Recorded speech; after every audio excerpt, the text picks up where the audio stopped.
meeting of ISD622 School Board. The first item on the agenda is the approval of the agenda. So can I get a motion and a second to approve?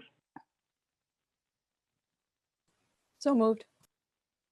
Okay, moved by Navy, Second. second by Jarman. All in favor, say aye, and we need to do a roll call. Before you do that, real quick, do you think the iPhone that's waiting to come in is probably Manny? I'll let him in. It just says iPhone in the waiting room. It's probably Manny. Yeah. I'll let him in. Steve Hunt, Aye. Becky Navy, Aye. Ben Jarman, Aye. Caleb Anderson, Aye. Michelle Yenner. Aye. Okay, so the agenda is approved. Thank you. The next thing on our agenda is public comment, and we have no public comments tonight, right, Kim? That's correct. Okay, so then the next thing is the consent agenda. So the consent agenda.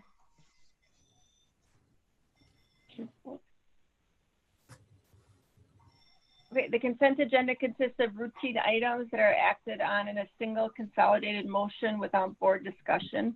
Board members have the option of pulling items off the consent agenda if they wish to discuss them or consider them individually. So we have minutes of October 27th, 2020 business meeting, minutes of November 10th, 2020 work study session, minutes of November 12th, 2020 special meeting, minutes of November 12th, 2020 board retreat, routine personnel, bid calendar, change order, and disbursements.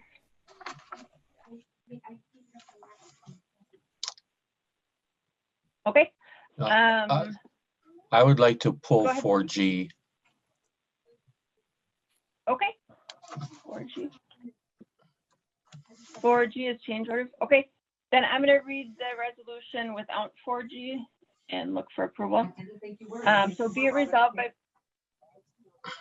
Okay. Be it resolved by the School Board of Independent School District number 622 that the consent agenda items 4A, B, C, D, E, F, H be approved as written, and a copy of the agenda items is attached to the minutes. So can I get a motion in a second? So moved. Okay, Second. moved by Jarman, second by Hunt. All in favor say aye. And Kim, please do a roll call. Steve Hunt, Aye. Becky Navy, Aye. Ben Jarman, Aye. Caleb Anderson, Aye. Michelle Yenner. Aye. Okay, so the consent agenda is approved with the exception of 4G and Steve. Yeah, this doesn't have to be lengthy, but this piece of the consent agenda included a resolution for approval, and because it was a resolution, I thought it would be appropriate to have a brief explanation and then an opportunity for the board to vote on it as a resolution. I understand that it's not 100% necessary requirement for the board to vote on it because of the dollar amounts involved, but it was presented as a resolution, so I just thought it would be appropriate to follow through with it like that. Okay, thank you. I don't know, Randy or Christine, do you want to speak to this? I'll let Randy go if he's able. Otherwise, I can step in. Absolutely. So again, remember, these are things that come up during the construction process. It can be either owner requested, it can be code types of changes because of state and or local, guidelines. It can be driven because the plans did not include certain pieces. And so as you can see, when we're looking at, and again, just remember that we have contingency funds available for these types of things. These are, again, not unusual. It's something that happens, throughout construction. Again, as you can see, we had some electrical types of things, phaser electrical. So if we're looking at Carver, that is a large number. It's well within the range of our contingency. at the moment, we still have probably almost $1 million left of contingency at Carver. John Glenn, very similar. These are things that are either code. A lot of them were because of code. Up in Carver, a lot of the electrical here were for things that we either added or that were changed during the planning process, didn't get on the original documents. And similar to John Glenn, Justin Allen Page, the change order down there was owner driven. And it had to do with, I'm just trying to think now. One was the mobile partition in the gymnasium. And the other was the PA system. So the PA system that was supposed to be consistent with Eagle Point. So these change orders here for Justice Allen Page were actually driven by us. So. If I could add something to Randy's explanation, and Steve, I appreciate you bringing this up because back at the beginning of this whole process, you may recall there was a big news story that came out about the time we passed our facilities bond referendum about another district that was way over budget. And some of the reasons they were way over budget that they listed were due to change orders, not tossing out bids that came in too high and just accepting whatever anybody offered them and not really kind of, I'm simplifying it, but there's a couple reasons for it. And so change orders should always be looked at. But one of the interesting things about change orders, they can be a good thing. So we have come so far under budget with each project so far, which has been amazing. And so sometimes that means you have a little extra money to spend on the project. And so you put a change order in to add it to the plans. And so that is another reason why you add them. And sometimes we're adding them because of things that come up. The reason we don't want to add them is because we didn't think of something. Like one of the really wonderful parts about Jenna's job right now is the user groups that meet, the planning and all the input groups. Because what happens if you don't do that, you build a school and then all of a sudden the science teachers go, hang on, you never told us about this. We need XYZ in our science rooms. And because they didn't plan ahead and do the input gathering they should have done in the beginning, then you have a change order for a lack of planning. Change orders because you're into the process and something needs to be changed because of, like we get into asbestos removal or whatever happens in the middle of a building process, or there's simply some extra money. We had that going on at Richardson. We originally were going to have a smaller gym, but we were able to make it bigger because the budget was such that was allowable. And so I just want to add that those are some of the reasons why, but I appreciate you bringing it up. And I'm just so grateful to Randy and Jenna and your work because we've been able to keep these projects well under budget, which is just amazing and pretty unheard of these days. And if anything over 175,000 comes forward, obviously that we bring as an action item to the board. I just want to make sure from a transparency standpoint, that we're looking at these things. So it's good that, that you pulled it, but again, and then also just so you know, and we're not planning on doing this, but if all the contingency dollars are used up, then obviously we have to come back to the board and do a action item for any additional change orders that occur. And again, I'm not planning on doing that, but I'm just kind of giving you kind of the, how I would handle these things. Again, Carver had quite a few here. A lot of it was through electrical, some changes that we did. We're keeping a handle on that. Again, we're working with a new architect that I think is probably doing a better job designing our buildings completely than, let's say, our previous one. But there again, it is what it is. Like Superintendent Osorio said, all of these projects that we have here were under budget, considerably under budget. And of course, we were able to do some additional things at North on their project. And again, we still have nice contingencies available through the duration of these construction projects. So at this point, I'm not too concerned. So.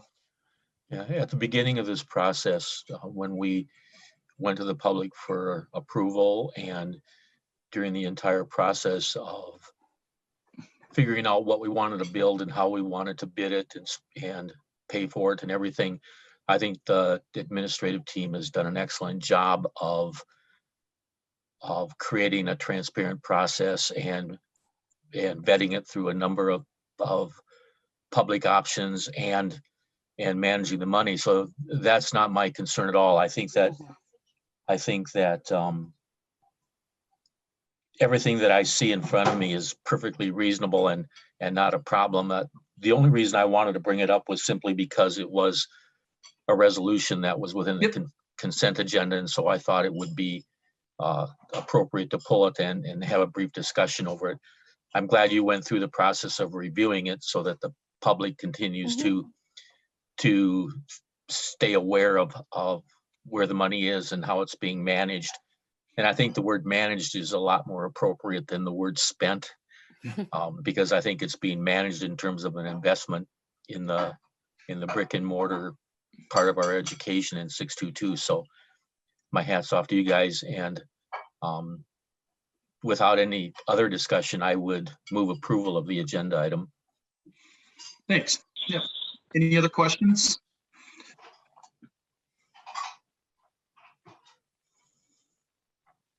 Okay, great. Thank you, guys. So on approval of item 4G change orders, we have a motion from Hunt. Can I get a second? Second. Second from Anderson. All in favor, say aye, and we're gonna do the roll call. Kim? Steve Hunt, Aye. Becky Navy, Aye.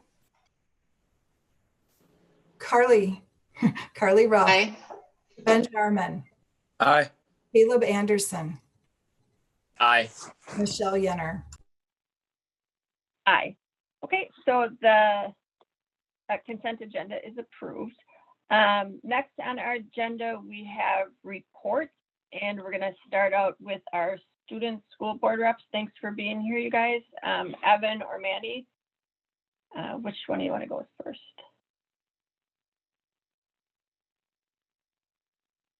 I can go first if you like. Thanks. All right. Yeah. So, of course, I mean, there's a lot less to report on, given the fact that, I mean, a lot of the stuff has calmed down with keeping with virtual versus hybrid, given that hybrid is not an option. But going on that, I mean, the tries just ended.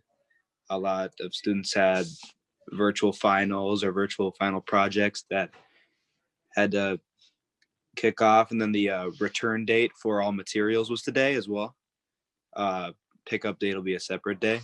That's given student activities. I mean, the football season, volleyball season, of course, all sports had just been concluded sort of unexpectedly. But I mean, North got its first win last month in like 4 years. So congratulations to them. All right. Thank you, guys. Yeah, pretty much same thing going on at Tartan. Not a whole lot to cover just because the debate between virtual and hybrid has sort of settled down now that we are going to be hybrid for about the next month or so. Same with North. Our sports pretty much abruptly ended last week. I know for Knowledge Bowl and Quiz Bowl, we've been doing pretty well this season so far. Had a couple of virtual scrimmages, which has been nice. I believe that theater is planning for another show sometime soon, maybe.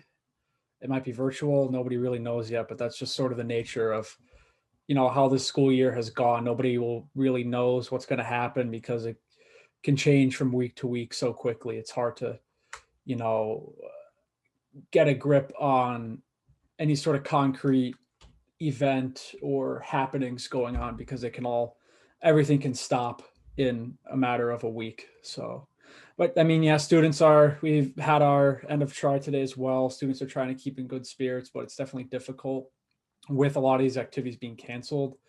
So yeah, just hoping to get through the winter and hoping for things to return to normal fairly soon, hoping for our activities to be able to start up again after this pause. That would be ideal, but I mean, who knows right now, right?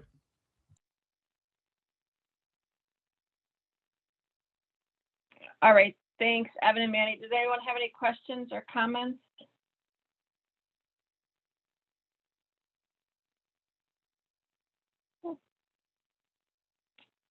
All right. Well, thanks again, you guys. And yes, we're all hoping things can go back to normal. Yeah, thank you. All right. Next on our agenda, we have Assistant Superintendent in Teaching and Learning with the World's Best Workforce Report. Yep, good thank evening. you. Oh, go ahead, Troy. No, go ahead. You can. Either way. Yeah. So Have- yes, thank you. We are here on behalf of Teaching and Learning. I'd like to introduce Dr. Rachel David. She has joined us this evening as our coordinator for our REA department to share our World's Best Workforce presentation with you. So, Dr. David, you are a host and should be able to share. If I could, while she's getting ready for that, I'm just going to say a couple of words. That many districts have not chosen to do a World's Best Workforce report or presentation this season because there's such a gap in data collection from last spring. But our team has bravely dug right into it. And I will say it's pretty exciting because some of the data collection tools that we use, we've actually been implementing this fall already. And you'll hear a little bit about that from Rachel's presentation. And for all of those who might be watching, although I just heard we might be having some trouble with the live stream. It says on my screen and Sean's that it's live streaming, but we got word that it might not be going through right now. So we'll try to figure that out. If not, we'll have to post the video afterwards because I don't know what else would be happening here. In the meantime, I hope all the board members, you all got the full presentation with a video recording from Rachel over the weekend to look at. And so our plan for this evening is to give you a shortened version. Although in board book, all of the slides will be in board book that were in her original presentation. So anybody who is wanting to look at that has access to it. But we wanted to give you just a real short overview tonight because you've already watched the video and received all this information ahead of time. So just wanted to let you know, if you have questions about the whole report, any part that's not highlighted tonight, Rachel is still happy to answer questions, as are the rest of us, but just wanted to give you that context. So with that, take it away, Rachel David. All right, thank you, Christine. Good evening, Board Chair Yenner and Superintendent Tucci Osorio and Assistant Miller and board member chairs. Thank you for just affording us an opportunity to go through our achievement report this evening. As Christine said, you know, this is going to be kind of an abbreviated version. If you have any questions at the end, we'll be happy to answer those questions for you. So just to talk a little bit about who we are in 622, we have over 10,000 students enrolled here in our district, have 66 different languages spoken. It really speaks to the level of diversity within our district. And we have over a 50% free reduced price lunch rate. So just talks about the level of diversity within our district. When we kind of take a look at some of our surrounding districts, we're actually, when we take a look at our student demographics, we're actually have a higher rate of student diversity than Minneapolis Public Schools. And so our diversity, even from last year, continues to grow. And you'll see this throughout our presentation tonight. So just a little quick snapshot of what is World's Best Workforce. So there are these 5 accountability measures that we're responsible for tracking and reporting on, and that includes kindergarten readiness, 3rd grade reading, making sure that 3rd graders can read on grade level, ensuring that we're closing the achievement gap between students of color and white students, taking a look at our preparedness for college and career readiness and post-secondary education, and then our graduation rates and making sure that we continue to work towards all students graduating when they leave District 622. We're not going to talk a lot about the impact of COVID-19, but we are clear that this has had a significant impact on some of the data that we've elicited and determining whether or not we've actually met our World's Best Workforce goals. And so, you know, as we've stated before, we've pulled the data in a way that hopefully allows us to do some comparison, even though we didn't have spring 2020 data results. So our first accountability measure is in kindergarten readiness, and our goal was to achieve 3% growth in both reading and math as measured by September 19 to September 20. From a historical lens, you can see that our data kind of has sustained for over the course of the last 4 years. When we take a look at, this is where we start to see a little bit of a variation of how we're reporting our data. So these were the subtests that we decided to kind of try to add some comparison data in there for in determining how our students are doing. So we looked at letter names. So you can see here that we've made a 2% growth. And this is that same subtest, but in relation to reading performance by race. The second subtest for reading was in letter sounds. So again, you can see 6 or 7, 8% growth there. And again, our reading performance by race within that same subtest of letter sounds. The other measure for kindergarten readiness is in the area of students' math development. And so you can see for the most part, we've had over the trending of 4 years, we've had pretty significant, significance, not the right word, I apologize, pretty stable.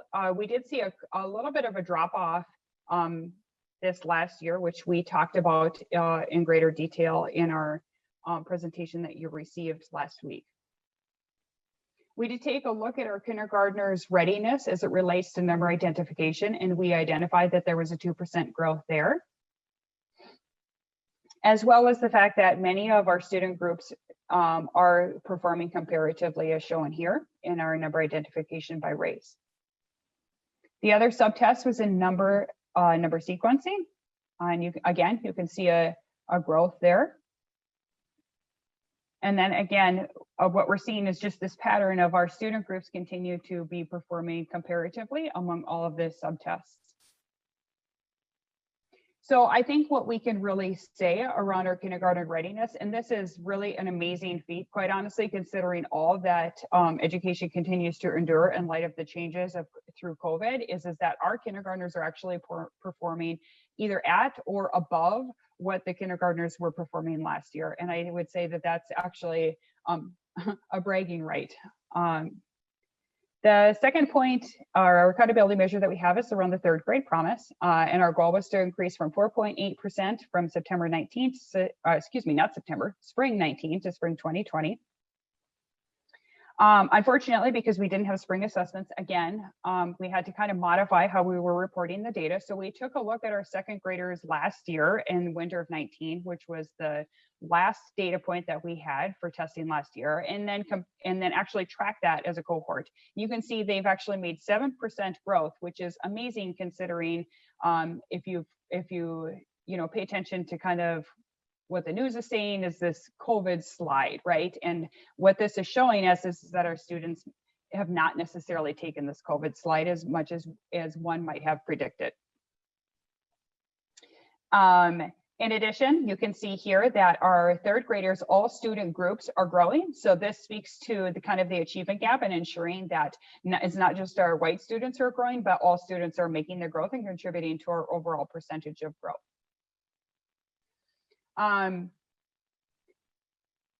Our third accountability measure is an achievement for all. So this really ensures that we are closing that achievement gap. The goal is set by World's Best Workforce in the Minnesota Department of Education, and that is to make sure that 90% are attaining proficiency with no student group below 85%, and that is set by 2025. So of course, because we didn't have MCA rating achievement data last year. So what we did was we took our most recent, which is 2018, 2019, and we went ahead and compared that. We've actually set the new rates, which are identified here based on your green bar. And so the goal for MCAs for this 2021 school year would be the rates that you see in the gold, in the green bar, I apologize. Our next accountability measure is in career and college readiness. And so our goal was to attain 57.5% of graduating seniors attaining college and career readiness. Our district, in collaboration with Advisory 622, identifies college and career readiness based on these criteria set forth. And if you take a look at our trending data, you can see that we've attained growth every single year with a 3% growth from last year until this year. In addition, we also took a look at ACT testing to see how our students are performing. And what we can acknowledge and what the data shows is that 46% of students at North and 57% of students at Tarrant are performing above the national average. So the national average of composite scores is 20.7, and 57% of our students at Tarleton are performing above that, and 46 at North. And then finally, we take a look at our post-secondary enrollment. And so you can see that compared to the state, we're performing 2% above the state average. And then our final accountability measure is in high school graduation. And so the goal was to attain 81.9% of our seniors becoming high school graduates here in 622. Again, this goal is set based on a rate of 90% graduation rate by 2025. We are comparative and actually just slightly above the state average of 83.8% of our students are graduating. And when we take a look at that by race over the 4-year graduation rates, you can see that every student group has actually grown from last year's 4-year graduation rate to this year's 4-year graduation rate, with actually 2 student groups already having attained that 90%. So that's amazing news for us. As we consider what our goals are for this year, we're actually asking that and we presented this to advisory just about a week or week and a half ago, that we have maintenance goals. And so what this looks like is that for each of the accountability measures, we'd maintain 55% for literacy in kindergarten, 65.5% in math for that kindergarten readiness. We'd work towards 65% proficiency in 3rd grade reading. For achievement for all, again, still working towards that 90% by 2025. And so if you take a look at the 2021 column, that would be the proficiency rate that we would want each of those student groups to attain. For college and career readiness, even though we didn't meet our goal of 57.5, our goal for this year is to meet that goal of 57.5. We were just 2.5% shy there. And then for graduation, we're actually setting a goal of 84%, which actually puts us a year ahead of what we had set forth based on the table that you see to the right. And with that, I'll take any questions that you may have. If I could just add something, when we pulled this data together and Rachel first presented it to me, I was quite shocked actually that we have done as well as we have in kindergarten and 3rd grade measures. Given what we've been through this season, it's amazing to me to think that our kindergartners of this year are at a higher starting point than our kindergartners who started last year.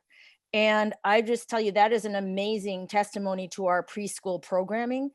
The fact that our preschool students have been given such, in the midst of COVID, given such a leg up like that, that's just unbelievable. So shout out to all of our staff, and we'll be making sure everybody hears this from the mountaintops. It's a pretty amazing thing.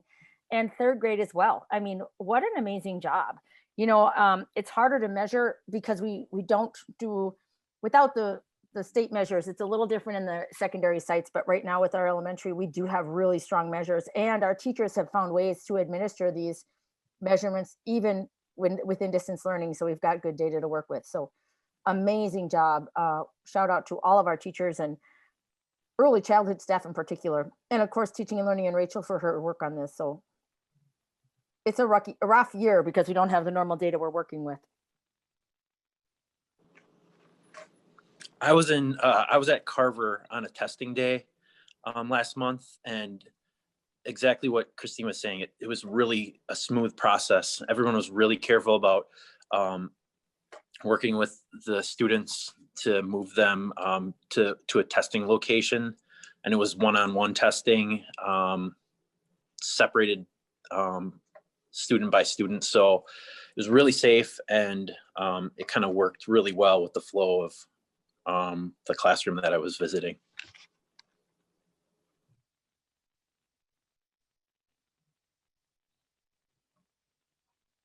All right. Thanks, Ben. Anybody else? What are we doing about the students that are not scoring as high? Do we have a team, like an action team that's being productive in that area? Because although we have successes in the two ethnicities, what are we doing about the ones that are lagging?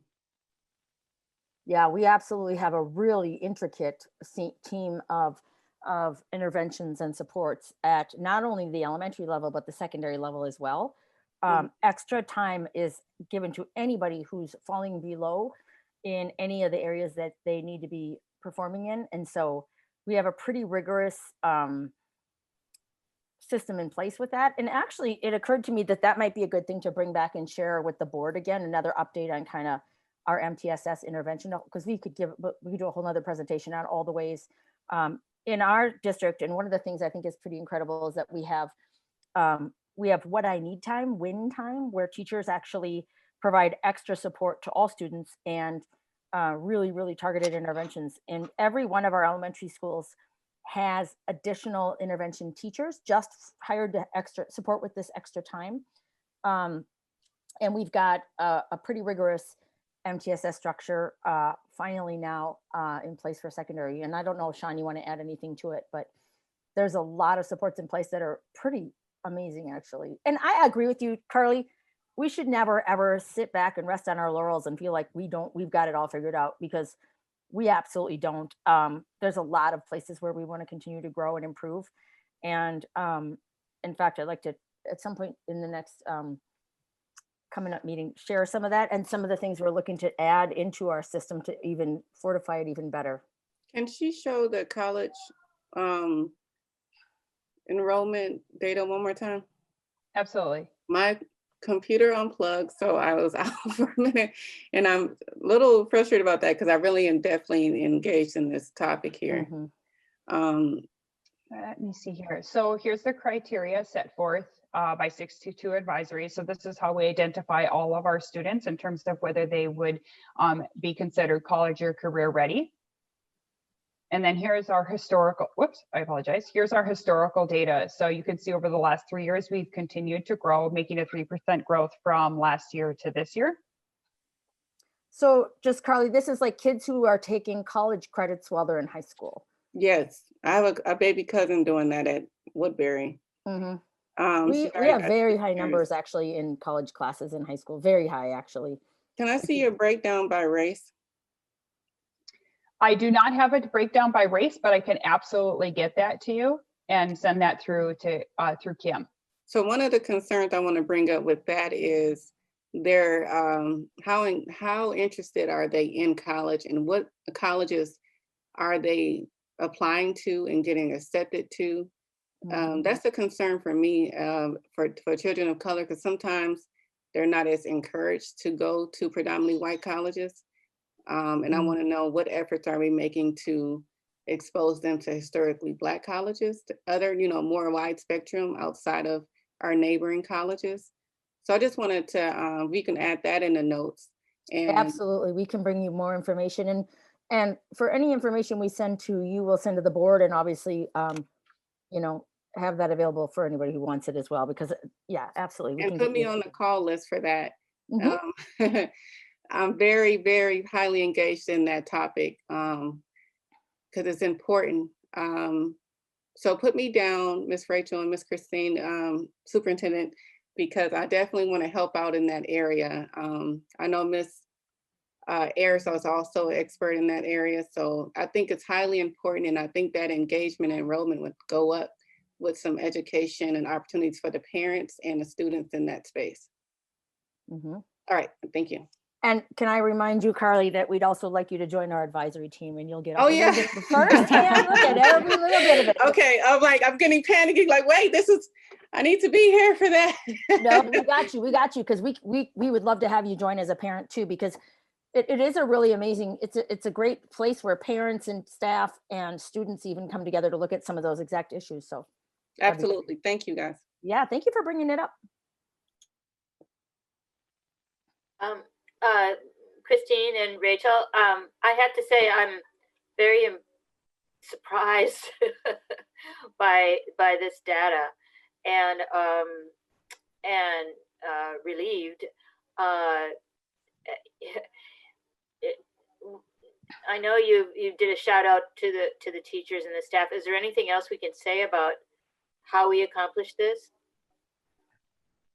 Well, you might recall when we publicized a lot of the work that we were doing on kindergarten readiness. Remember how a few years ago we brought all the kindergarten teachers in the whole district to talk to you about how they actually closed the achievement gap? Like they closed it, shut it down. I mean, it was amazing. And I think I've actually talked about this with other districts. I think one of the key factors is it was driven by the teachers. It wasn't a top-down effort. The teachers looked at the data and the teachers looked at where they needed support. And then they told us what they needed from us. And in particular, what they needed at one point was more explicit access to phonics materials. Over time, if you've ever heard of the reading wars, there was a time where phonics was not as emphasized as much, but there's a lot of research in modern times that talks about how that's actually critically important. And so I think that if you look at, and I don't know, Rachel, if you wouldn't mind going back to slide 21, just to give you an example. I think it's slide different. It's the kindergarten reading performance by race. One of the most amazing things that's happened is that the district didn't roll out some plan and say, go do this. This came from the teachers. And if you look at the green are the kids who are on college pathway. Our Black students are outperforming our white students in our kindergarten program right now. And it's just unbelievable. And I will say our American Indian doesn't look good because there's only one student in this count. That gets back to the issue of counting, though. We have to get back to, remember we talked about that in our racial equity retreat. But one of the interesting things to look at is how to continue to create those intervention pods. And this is what our teachers have done an amazing job of. And it's been driven by them. And what we've been working to do is say, tell us what you need and we'll bring it. Like you are the ones leading the charge. We'll provide expertise, training, and we'll get you what you need. But it's when the teachers work together and say, all right, let's look at this as a team and problem solve it as a team. And then they work together and reshuffle their groups and everything on a regular basis. And I don't know if Jenna's still on here. Jenna has spent many years doing this work as a principal before she went into her other role in facilities right now. But Jenna, I don't know if you want to add anything to it. Jenna is an expert in this work for sure. And she was part of when it happened and how it grew. Absolutely. I think you named exactly what happened. I think the most powerful part of that work that happened in kindergarten several years back is the fact that the teachers were the ones researching and kind of figuring out where are holes and what does research say we should be doing and how do we plug those holes. And as soon as they figured out a plan and they all kind of got on board with that same plan, I think Christine is absolutely right, is that it was driven by teachers. So they really took some ownership over it. And we started to see some pretty amazing results right in that first year with our kindergartners. And then that energy, synergy, I actually prefer to call it, has moved its way up to first grade and now second grade. And there's this real can-do attitude. Like, actually, we do have control over these outcomes. We can change these outcomes. It's kind of like the work that happened with our young scholars and all the, because, there's so much out there about how gifted programs are incredibly biased and favor white students over others in so many different ways. And, our district, and again, this was driven by a lot of folks. I don't even take credit for it, but I think what we got to do is empower people. And they put together the amazing programming with young scholars. And then we took Abbott and ran with it and finally got to a place where our AP classes, our college credit bearing classes, actually mirror the demographics of our district, which I don't know many districts that can say that. That's pretty unusual. But this is what the ingenuity of our staff, when we say, here's your goal, figure it out, what can we do? And you may recall, I think it was a year or so ago, we did a report, or a couple of years maybe even, did a report for you on the longitudinal study that we kind of looked at what happened to those young scholar kids when they went on. And it's amazing what happened with our young scholar kids. And I think, Carly, the issue you're looking at is we need to look at our SLEDS data. The SLEDS is the data that tells us where do our kids go after high school, what happens to them then? And so that's one of the pieces that I think is next on our horizon to get a better job looking at. SLEDS basically stands for Minnesota Statewide Longitudinal Education Data System. But it looks at, did they go to college? Where did they go? How long did they last there? And what kind of workforce did they head into? So pretty amazing stuff. Bloomington Public Schools, for example, is doing some really innovative research on this area right now. They haven't shown their cards to many people, but I weaseled my way in and had to sit down with them to hear what they were doing, and it's pretty cool. Yeah, so I mean, the word that comes to mind is heroic. I just am so impressed and thankful. You know, 60 Minutes last Sunday had a piece about, I don't know if you saw it, about the reporters went to Tampa, Florida, and followed a social worker who was sort of contact tracing to find students that had fallen through the cracks, that sort of disappeared. And there were like lots. And, you know, students jammed into crowded homes without, you know, access to technology and so on and so forth. I mean, just lots of chaotic family situations so that the students were not doing school. But, you know, have we had that at all? I mean, have we lost track of some students? Are we really vigilant about, you know, attendance and finding the kids that we think maybe aren't engaged? We are incredibly diligent. In fact, every meeting I have with our principals is how many kids have you lost track of this week? Who's off the radar? And I mean, at our large high schools, it was down to like 2. I mean, you wouldn't believe the effort. And it's heroic because people have been really following up. They get in their cars and they drive there. They figure out what happened to them. But we're very well aware that we've got to keep everyone on our radar right now, figure out what they need and customize our supports. And so I would say that's something I'm very proud of, the amount of effort that's gone into it. And this is the other thing too. And I often think about, you get a heroic person, right? A charismatic social worker or somebody who is just amazing, but it doesn't change the system. But when everybody does it, that's how we do school, then it's systemic change. Because otherwise you're reliant on some amazing person who's going to change the world for a little while, but then they're going to retire, go away, and then all of a sudden the system never changed. And so we really look a lot at we can't have, I mean, we want our heroes, the individual heroes are amazing, but it's got to be replicable and we got to do it with everybody or it's not going to change the system. And so I think one of the things I'm most proud of is our principals meet all the time. And now our assistant principals meet. The third grade teachers across the entire district have a weekly meeting with just third grade teachers and all third grade teachers. Like, it's not hit and miss who wants to be involved. Everybody's involved. And I think that's a big piece of this effort too, is that I think that's what makes things a little more unique in our district, is that it's very much, I always talk a lot about how do you flatten the organization? And by flattening the organization, it means you take away the hierarchy, right? Like the district says this, the district says this. And my answer is always, you are the district. If a teacher were ever to say that to me, I'd be like, you are the district.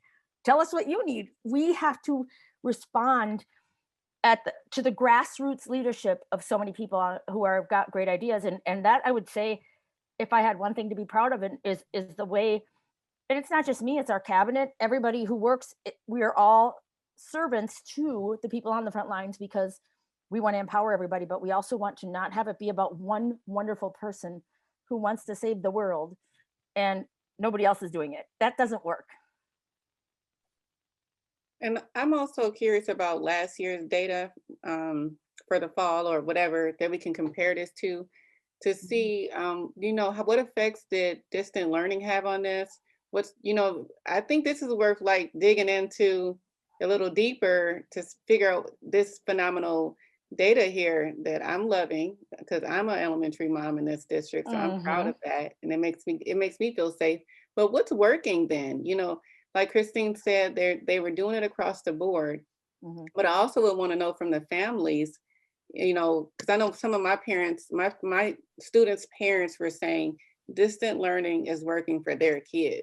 So and they've been doing great, better than before. So culturally, what's happening here? Is it the support base at home? You know, what's happening that we need to take notes of and consider moving forward. But anyway, I can stay here forever and look at this, but and I'll just remind you too, Carly, in the report that you got over the weekend, tonight we're doing the abbreviated one, but yes, in the original slide deck, it's got the historical trends over time. Awesome. So you can go back and look at that. Yeah. This was great. Thanks, you guys. Thank you.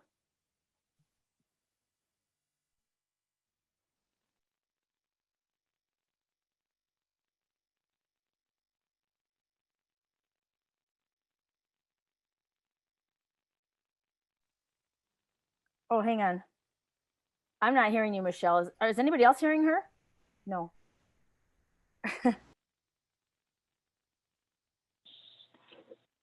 Was I just talking? You can't hear me? Yes. Now we can hear you.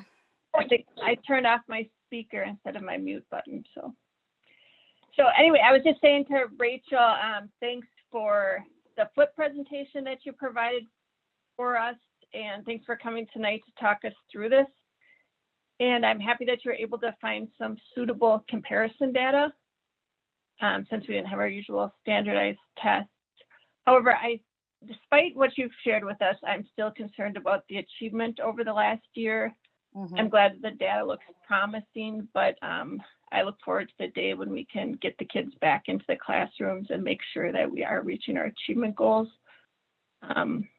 And I always like the review of the world's best workforce, just as a reminder of what our achievement goals are and how we're doing. So I'll be looking forward to your next report post-COVID. Yes, thank you. Thank you so much for having me. I appreciate it. Okay, anything else, you guys? I just want to say, I mean, this is a testament as well to parents and guardians and people who are monitoring and assisting their students, because everyone has had to step up, and it's really challenging, and so I'm hopeful that there's a light at the end of the tunnel relative to vaccines and so on that'll stop the community spread, so we can get kids back in school, because that is our goal. Obviously, that is our goal. Agreed. All right, anything else? Okay, thanks again, Rachel. Thank you, Troy. Next on the agenda, we have the superintendent with a few different items. I got a few different things to share with you. I'll be brief. The first is COVID. I feel like I'm always going to give you, as I've always been doing in recent months, a facilities update every time. I want to give you a COVID update, at least just for the foreseeable future until we kind of can get out of this. So I'm going to share my screen for a moment. Hopefully it works. And just kind of let you know where we're at with things. Okay, so I just want to kind of walk back through some of at least what the current data is showing us. As you know, we have we've got a website, a page on our district website that has an update of what information is new to us in the past week, right? It's updated every Monday. Now, I got to tell you, with that being said, I didn't update it with yesterday's data because we had a major change in it. So I just left it in here this was the slide I put in there on Friday when I sent it to you, and I had not checked it for Monday before I sent it, but we've had a major drop in cases in the district because all of a sudden nobody's there. So they're not really reporting to us right now. So I'm going to tell you that I was just talking to Alicia, our lead nurse, today about it. And, she was asking, she was concerned. She said, I don't know to what extent our families are going to report to us if their child has COVID, if they're not actually coming to school. And I said, I wouldn't expect that they will. We will always want to hear if they can give us that information and want to, but we will expect a major drop in numbers here, and not because necessarily there's a drop in COVID, but kids aren't in school, and so they don't have as much of a need to report it to us. So I just wanted to kind of put that out there for right now. This, as you know, is our look. Every week we get an updated case rate from the state health department, and this data is that original. I truncate it, and you know, the original one has all the counties in the state, so I always truncate it just to put Ramsey and Washington in here so you can see them.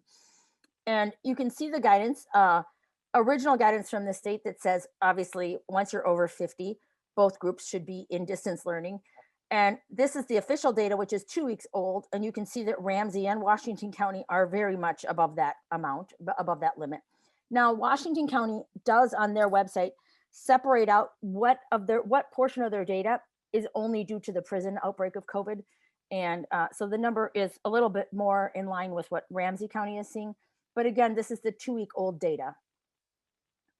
And so, if I can get my slide to move forward now.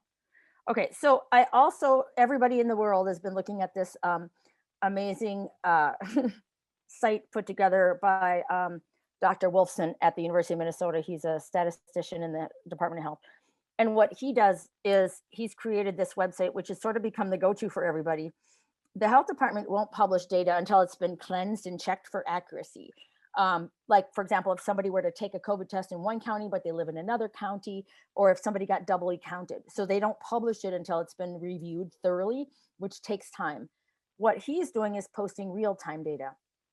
And so this is a look at, and by the way, I didn't even update it. This is since the slide deck went to you on Friday morning, this is the slide as of that date, but it's changing by the day, honestly. So what this trend shows, these little black dots are dates in time that have already happened. And that's how the health department reported their date. Okay, so their data for that date. The black dots are what the health department came back out with in terms of, or the black squares are the official rates that have been provided by the Department of Health already. So you can see that some of it was even higher than what was originally produced in the news media that day. The blue triangle is what they think the next projection will show from the Department of Health. And the purple dots are where they think that will go. Purple has not happened yet. These are dates in time that had not happened yet at the point I screenshotted this. And these are points in time they believe the data is going to go toward. And you can see just Ramsey County alone, this was last week's data, was already at 119, and they don't have a prison. So this is just community spread for the most part. I remember back in August when we looked at those charts originally, and I remember thinking 30, that would be so high to get above 30. When would that ever happen? And here we are at numbers we never even thought we'd ever see. I mean, they always said we would, and here we are. Oops, oh dear goodness gracious. Somehow I closed that little loop. I'm gonna stop sharing for a second. I apologize. Okay, now let me get back to screen sharing. I apologize. Technology. My actual district laptop had to be sent back to the shop for some repairs, so I'm working off of a personal laptop that isn't quite as savvy. Okay, so this is Washington County. And as you can see, the rate for Washington County is crazy high, 144. So it basically reinforces the move that we just made. These are numbers that are just unbelievable. I remember a month or two ago, not everybody knew somebody with COVID. Pretty much nowadays, everybody knows somebody with COVID, right? So this was kind of our latest guidelines. November 30th to December 22nd, we did make the decision to shift everybody to distance learning. For a while, we were trying to hang on to in-person supports at Next Step and Harmony and some other special needs programs. We have had to suspend those temporarily, not because there's a big COVID outbreak in those places per se, but there's too many staff who are quarantined.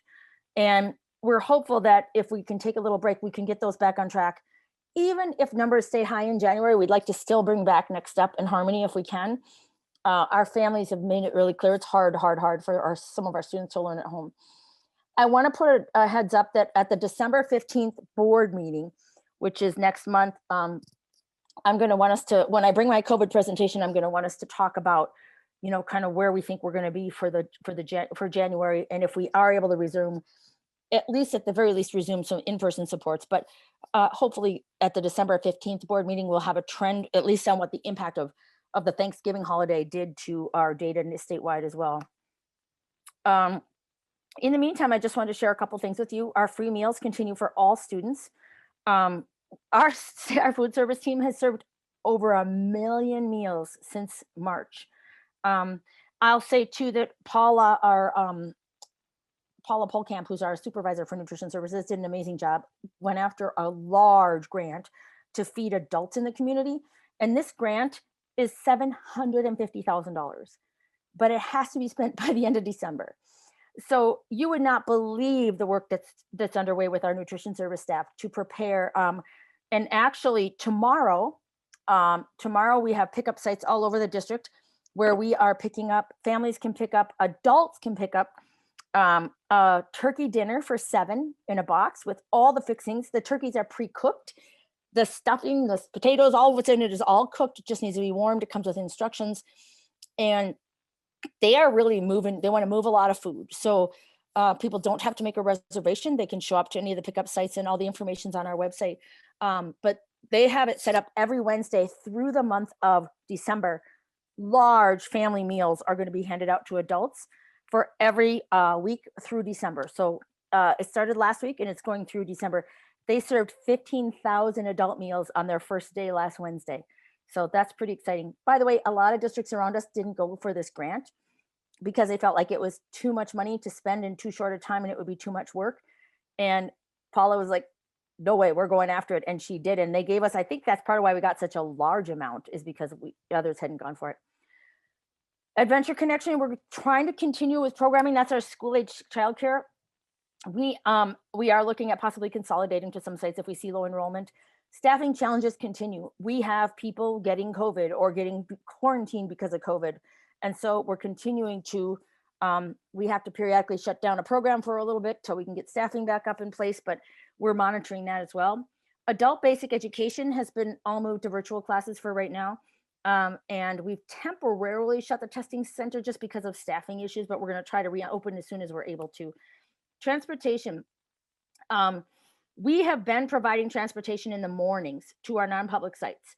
And we've agreed to keep doing that. And the reason for that is it doesn't cost us anything to keep doing that because we have a certain amount of work that we're trying to keep our own drivers employed with.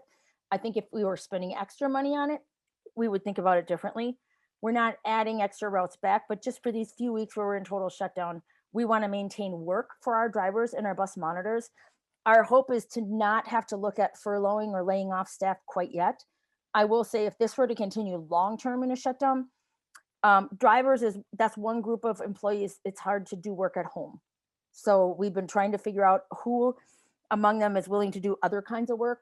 You know, is somebody willing to work with students? And you know, we're doing a survey of staff in the bus garage just to find out, you know, how can we best use people's gifts and talents right now so we don't have to lay anybody off, especially right now. And then one of the big questions out there is reentry planning. What's our plan going to be? We're looking for more guidance from the state regarding when and how should we come back. How long do the numbers have to be dropping before, and how much and for how long do they need to be dropping before we continue, or before we look at increasing in-person supports again? And then again, how can we get better and smarter with those supports and interventions? And then also just continued transparency. One thing we told our parents when we shut down secondary on the 30th of October is that we said, before November 20th, you will find out what the next step is. And we told them a week ahead of that date. We said that before winter break, we'll tell you what's happening in January. And I'd love to tell them the plan even before the date we already said we would tell them, so that we can people need to plan. And that's what we're working on. So with that, I'll just take comments and questions. Christine, I'm glad that we're able to continue the transportation to non-publics. There was a lot of concern, a lot of fussing over that issue, and you know, I'm glad that we won't have to address that again. So good for you for finding a way to continue that service. I think that's important. You know, the President-elect Biden got on television today and talked with Lester Holt on Channel 11 and talked about how much it would cost to get to return schools, to get schools back up and going again. I mean, he mentioned the word billions, Oh yeah. In PPE and sanitation and this and that. I mean, are you forecasting that it'll cost us a significant, amount to get to return to in-person learning? I'll just say this. We've already been spending a lot of money on the extra hours for sanitizing. I mean, we can't put a full load of students on a bus. We have to run more bus routes. We have to space the kids out. You can't fill the bus to capacity. We had to space out the times of the routes so that there would be time to sanitize the bus between every route. All of those things have a cost to them for sure. So I would say we're already in the stage of figuring that out right now. But what is really looming on the horizon, I think, is our potential budget cut after this school year. So two key things are happening. Number one, we've lost a lot of enrollment, and we're not unique. Every public school district pretty much in the state has lost a lot of enrollment. People have enrolled their children in homeschool programs and in private schools where they've been able to keep kids in person. And so our loss of enrollment, we're now up at around above 350 students lost in our district this year. And so you all know that this year's enrollment and attendance rates build next year's budget. So that's what the state builds the budget on. So as Nancy well knows, because we've been in a lot of communication about it, we're really hopeful that the legislature will hold people harmless for those enrollment drops this year, and let us just have our budget allocated to us based on our enrollment previous year. The second piece that's happening, and this also affects funding, is that we also are funding and our programming that we build, all those supports and interventions I just talked about in our previous presentation. We fund those with a couple pots of money, Title I and Comp Ed and equity dollars. And those are all funds that are often based on free and reduced lunch counts, particularly Comp Ed and Title I. And I'll say the Title I, the people signing up for free and reduced price lunch is dramatically dropped because it's free this year, right? And thankfully to the government for offering free lunch to everybody. But one of the problems with that is that now nobody's filling out the form. And one of our pieces we've been really trying to advocate with the legislature is help us find a different way to account for free and reduced lunch. Is there a way the state can look at income taxes or neighborhoods, or I don't know, but the fact that it's reliant on somebody filling out a form, it has a lot of issues with that. Number one, you've already got people who are mistrusting of education. If you look at our American Indian community, the historical trauma and the distrust, the Black community mistrust of school organizations, and now you want me to give you my private information. Our undocumented families are so afraid that if they fill that out, there's going to be a report to immigration, when in fact that's not true, but it's a lot of communication to try to help people understand that. So we already struggled to get an accurate count on that, but then you add in that now everybody's getting it for free. Why would anybody fill out the form? And then the third thing that's going to impact our budget this coming year is simply the economy. As you know, we get our funding largely from the state of Minnesota. And if the state of Minnesota is in an economic crisis, there's no way they're going to be able to serve us well with there's going to be so many competing interests in the legislature during this funding cycle this year. So we're very nervous. So the costs are there. And I think even more concerning, we're going to have to start talking right away in early winter and beyond about how are we going to have budget reduction planning conversations, which is really sad because in a time when our kids need extra supports, we're going to probably very likely be facing budget reductions. How's that for a long answer, Nancy? Yeah, no, I appreciate that. Yeah, I can tell you that the forecast for, the so-called November forecast comes out Tuesday, December 2nd, is that? Yeah. Mm-hmm. And so that says how much money the state has, and it's not going to be pretty, Mm-hmm. And I can also tell you, breaking news, that a very conservative member who was head of the tax committee is now head of the Senate Education Committee. I heard. You heard. Okay. So that's tough. That's very tough. Very tough. Very so tough. We're going to have some really difficult times ahead. So and then pivot to another follow-up thing on your presentation. The fact that we're feeding all these people in the community is so amazing. And I wonder if we could get our wonderful Josh to get some media attention to that. I mean, honest to God, providing turkey dinners to, you know, how many people? I mean, I've seen the lines of cars and so on. I mean, it's just, you know, it's really, It's amazing. You know, we are the biggest community asset, and we're doing amazing work and feeding our citizens. And I think it'd be great if we could get a little more attention to that.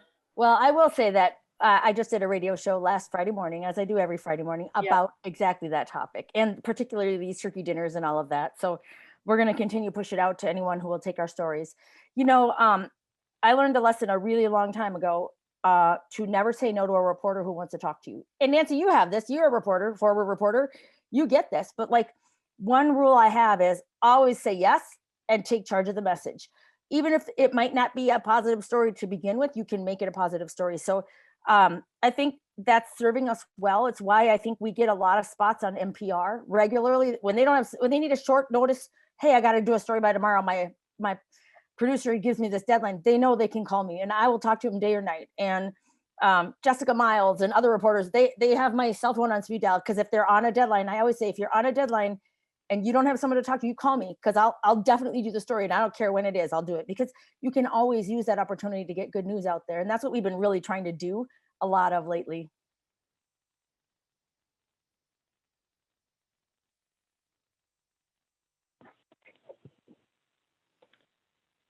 So Christine, I've heard recommendations that teens and those in their 20s should get tested even if they don't have symptoms, because they're likely contributing to spread.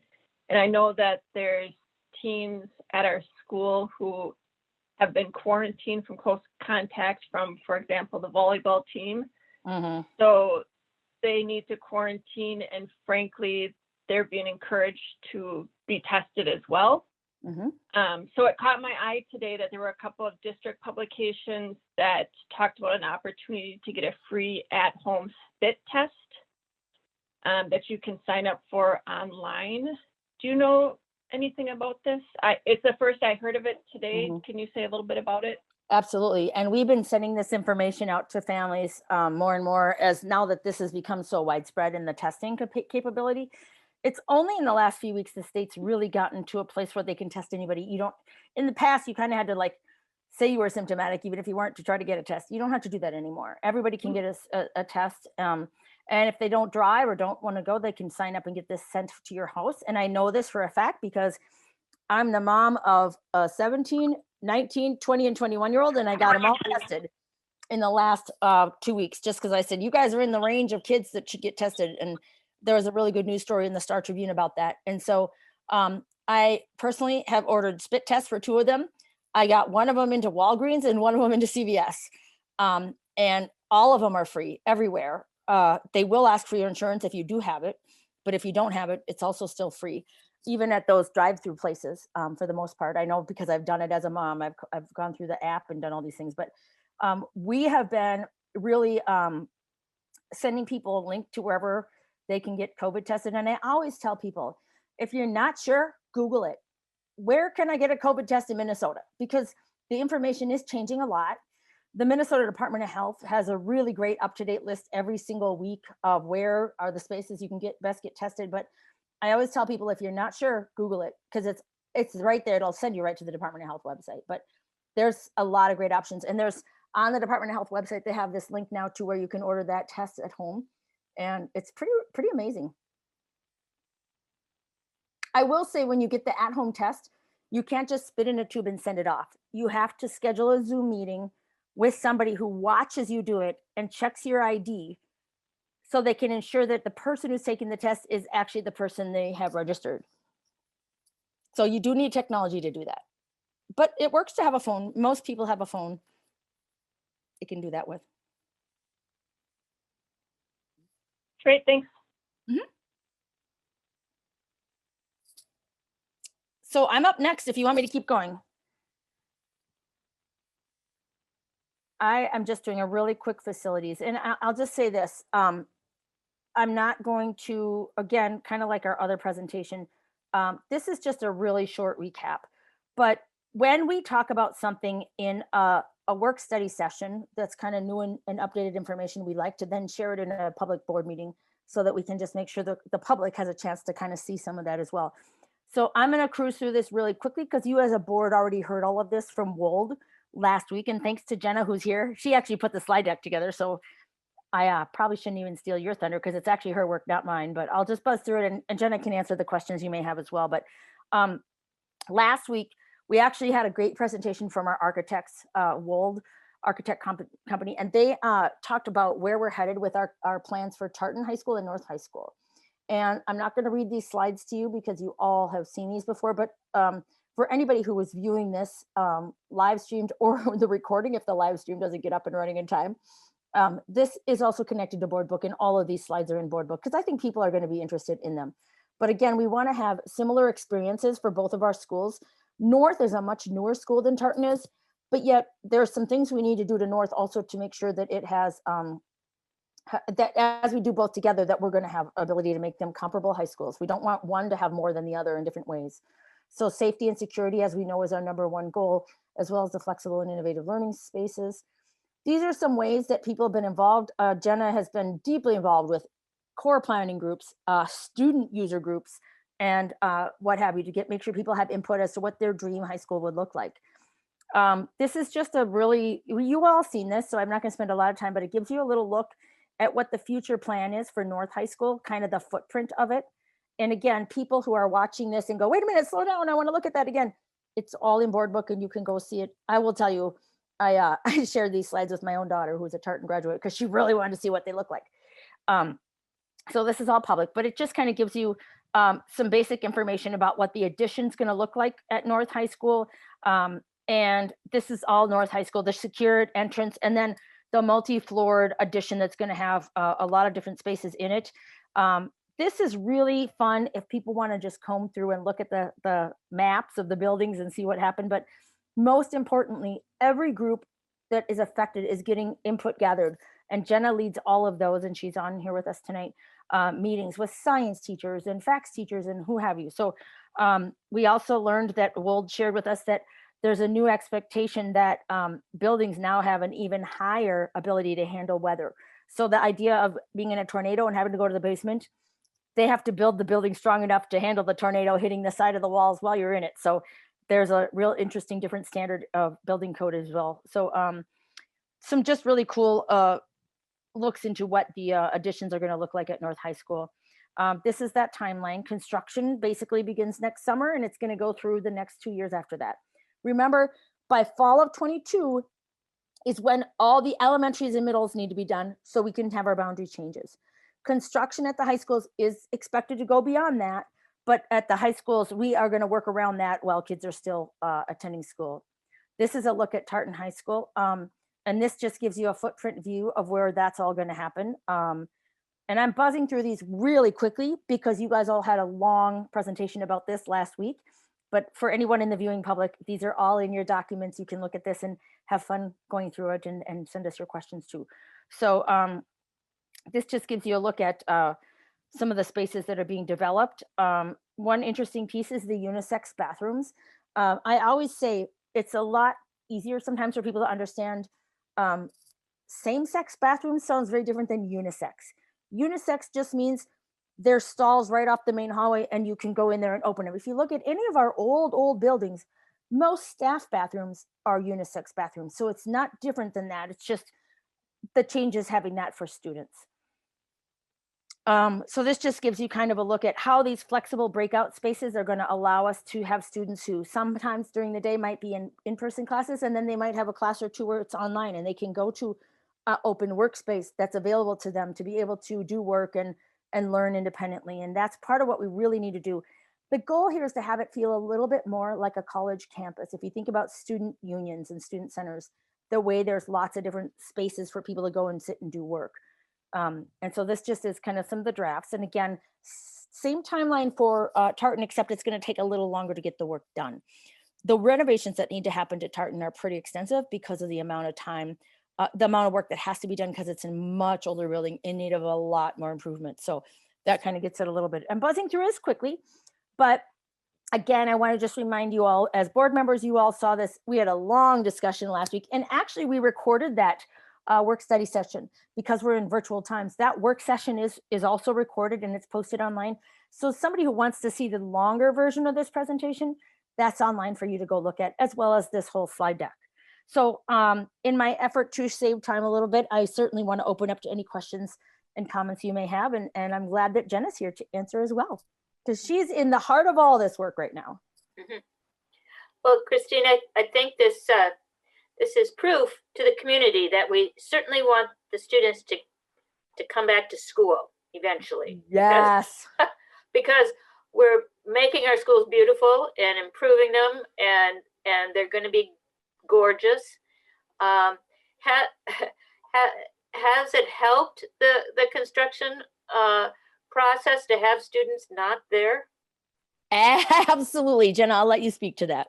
Yeah, absolutely. You know, I think it's just, you know, you're not constantly worried around working around kids and staff and noise and dust and all that fun stuff that you endure when you're in a construction process. So to that end, that has been wonderful. If there's maybe one positive to all of this, it would be our construction work. Mm-hmm.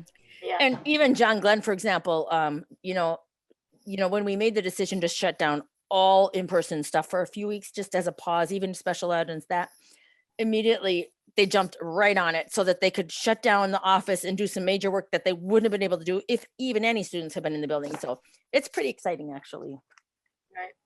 And the other takeaway from that wonderful presentation last board meeting is that tartan will no longer be round, which to all, I've been on the board 20 years, and all former board members should be shouting Yahoo, because that round building caused us nothing but headaches over the years. It was just whatever goofy architects planned that thing, you know. I hope they're not in business anymore, because that was really a bad design. And it's kind of a trend of the time. Oakdale Elementary. Yeah. So anyway. Yeah, like Oakdale Elementary, if you think about how that's a round building like that, that is Peter Mao, who used to be on our team, but always, because he was a principal there, and he's like, oh my gosh, get rid of the round buildings. But yeah, it was a trend of the time for sure. I know. It was a mess. Yeah, and the interior classrooms in those pie shapes were that was just crazy. Yeah. And you know what we have found is it's costs money to renovate them. And it costs money to, you don't maximize your square footage the way you would if they weren't round. And what they've now, architects now know that. So yeah, that's interesting. Yeah.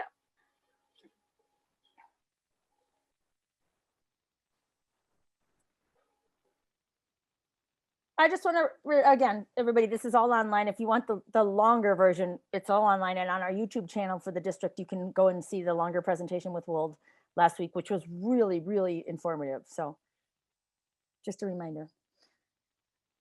The final thing I just wanted to mention, well, I actually have two items left. I just wanted to kind of do a real shout out to our board. We had a racial equity retreat last week. We had a busy week last week. Unbelievable participation, engagement, and our equity supervisor, Sharice Ayers, and all of the department, including our Office of Indian Education, really brought forward some amazing conversations. They challenged us. And for those who may be interested, we as a school board and as an administrative team are going to be looking at possible equity policy development down the road. And where can we spent some time studying some examples from other places and looking at what are some pieces that we value and find important for our future planning. And I would argue not just for an equity policy, but also for our next iteration of our strategic plan. So I'm not going to show a slide deck for this right now, but I just wanted to thank our board for your amazing participation and shout out to our equity team who put together a really rock star job. So. And I just love that we're at the forefront of this, relative to getting a policy together. Obviously, our data shows that we are among the most diverse districts in the state, and we're proud of that. It's an asset, and we're happy to improve and move forward. So yeah, thanks. Absolutely. And I have raved about our school board and the level of engagement that you all have shown, not just with this topic, but when we did our gender inclusion policy, your willingness to learn and grow. We all had to learn and grow some in different ways, and try to hear perspectives that maybe aren't perspectives we're familiar with. And it's just amazing to me. I brag all the time about our board because you are an incredible team, and I'm just amazed at what we're able to accomplish, and I'm super excited about where we might be heading next. Hey, just a quick question, Christine.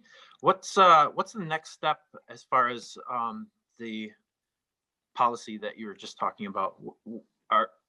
Is Sharice going to go into like a planning phase of her own?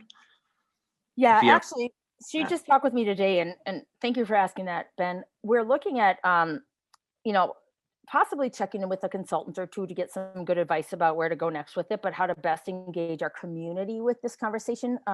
We don't want to develop a policy in a vacuum, at a school board meeting. And so Sharice is currently working on putting together a whole action plan timeline with Sean. Sharice reports to Sean, so they're kind of a tag team on all of this, and they've done some really good initial thinking on it. And we'll be putting together sort of an action policy planning timeline, I guess, if you will.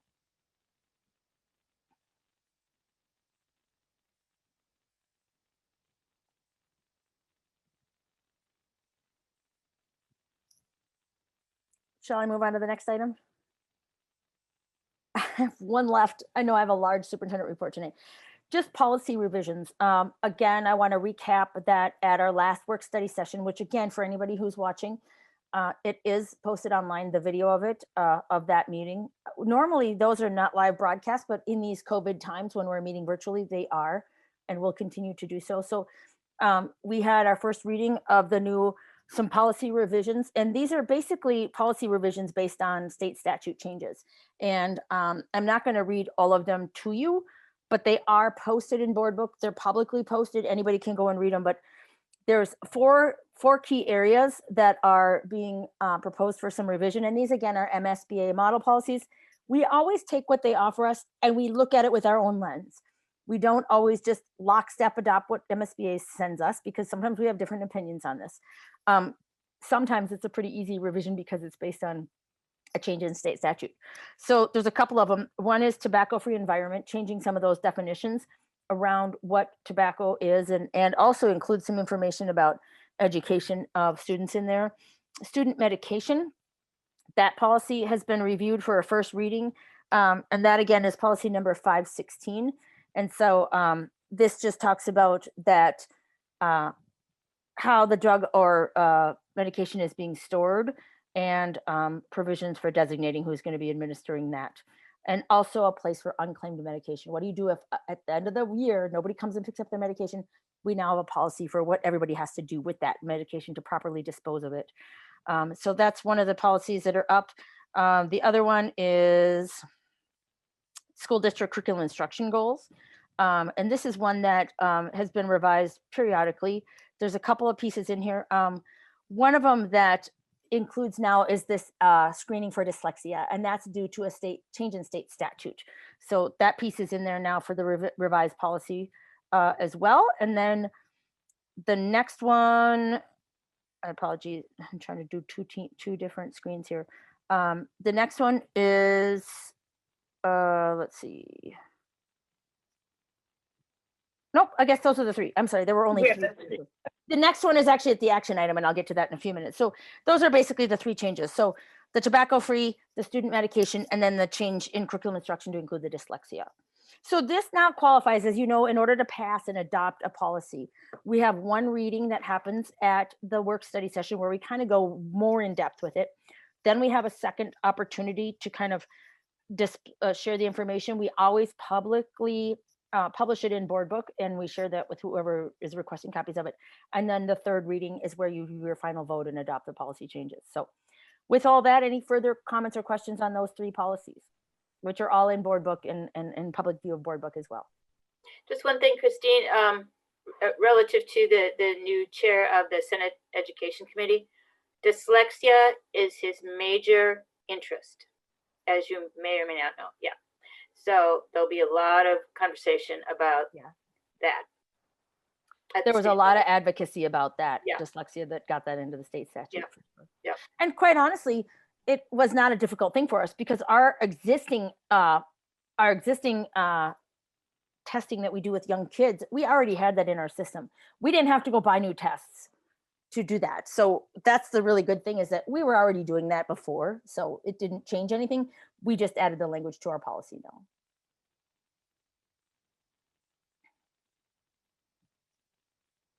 So with that, Chair Yenner, that is the last of my 4 items for you for right now. All right, thanks, Christine. Anybody else, comments, questions on any of that? If not, next on our agenda, we have our action items. Okay, so our first action item from the business office is acknowledgement of contributions, and Becky. Thanks, Michelle. Minnesota Statute 123B.02 permits school boards to receive for the benefit of the district bequests, donations, or gifts for any proper purpose and apply the same to the purpose designated. In that behalf, the board may act as trustee of any trust created for the benefit of the district and for the benefit of pupils thereof. Therefore, the Director of Business Services recommends the following resolution. Be it resolved by the School Board of Independent School District number 622 that the school board accept with appreciation the following contributions and permit their use as designated by the donors. This evening we have Sharon Espinoza from Great River Orthodontics donated school supplies to District 622 schools, and Steve and Karen Slesher $100 to the North High football program. Brings our total fiscal year 2020-2021 monetary contributions to $5,498.38. And I would like to make a motion to accept those donations with appreciation. All right, thank you, Becky. So we have the motion by Becky. Can I get a second? Okay, second by Anderson. All in favor, say aye. And Kim, can you do the roll call? Steve Hunt. Aye. Becky Navy. Aye. Caleb Anderson. Ben Jarman. Aye. Carly Ruff. Aye. Nancy Livingston. Aye. Michelle Yenner. Aye. Okay, and with that, the acknowledgement of contributions is approved, and thanks again to those donors. Next on the agenda, we have teaching and learning. Sean, I have you listed there. It's the site improvement plans and committee membership. Yep, thank you. So this evening we need to bring forward 3 different committee memberships to the board just to share those members, and then of course some additional documents. So the 3 groups that I'll be sharing with you are our Advisory Staff Development Committee, our Site Professional Learning Teams, and then of course our 622 Advisory Committee. So I do have a presentation that I'll pull up very quickly. Share my screen here.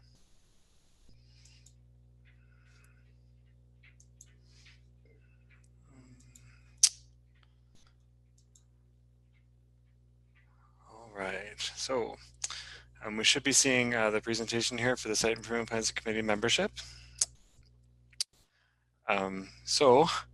When we look at our site improvement plans, the plan writing process is demonstrated here. So reflection begins in the spring of that prior year for our site improvement planning committees. We look for input from our parent groups and many other stakeholders.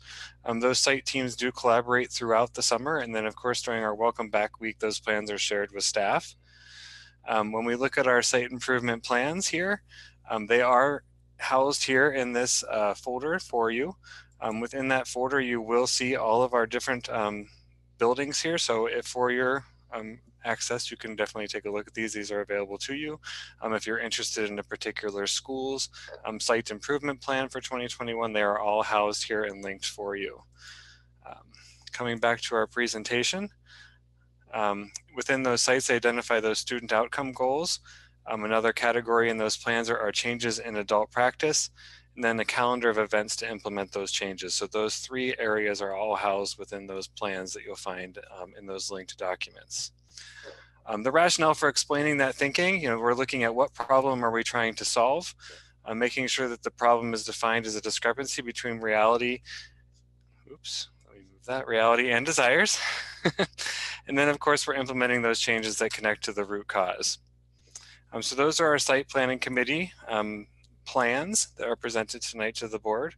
Our next committee that we're looking at is our Advisory Staff Development Committee, so ASDC. So this is the Site Professional Learning Teams, and then of course our District 622 Advisory Committee. The ASDC committee, they policy directs membership. So these people, the members are defined by our district policy. That group plans, implements, and evaluates our staff development, and then supports the site teams with their plans.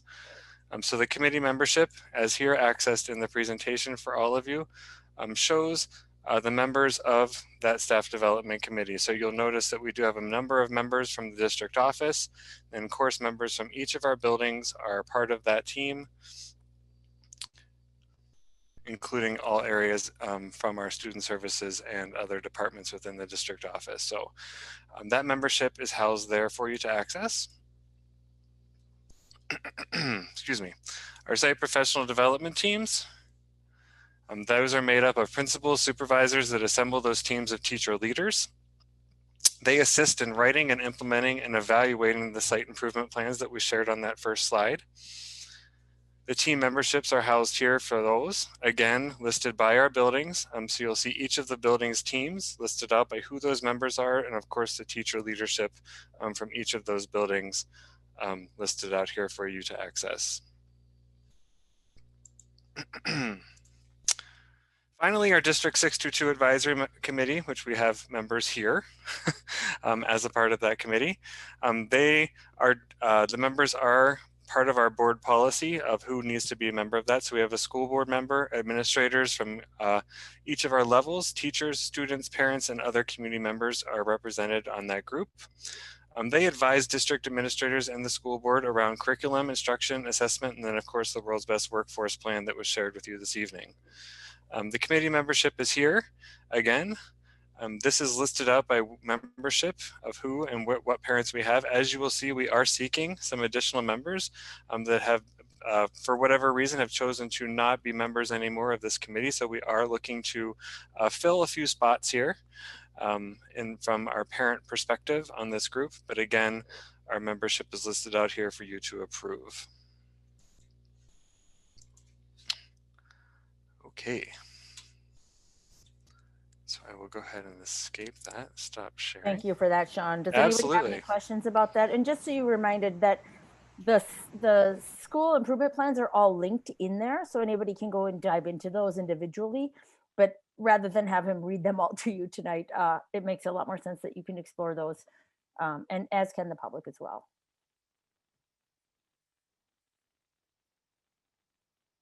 Well, do we have any questions? Thanks for that. Oh, sorry. No. I'm ready to move on if you. I was just going to say thanks for that presentation, Sean. It was helpful. And I'm going to read the resolution unless there's other comments, questions. Okay, so be it resolved by the School Board of Independent School District 622 that the membership of the Advisory Staff Development Committee, the Site Professional Development Teams, and the District 622 Advisory Committee be approved. Can I get a motion in a second? So moved. Okay, moved by Livingston. Second. Second by Jarman.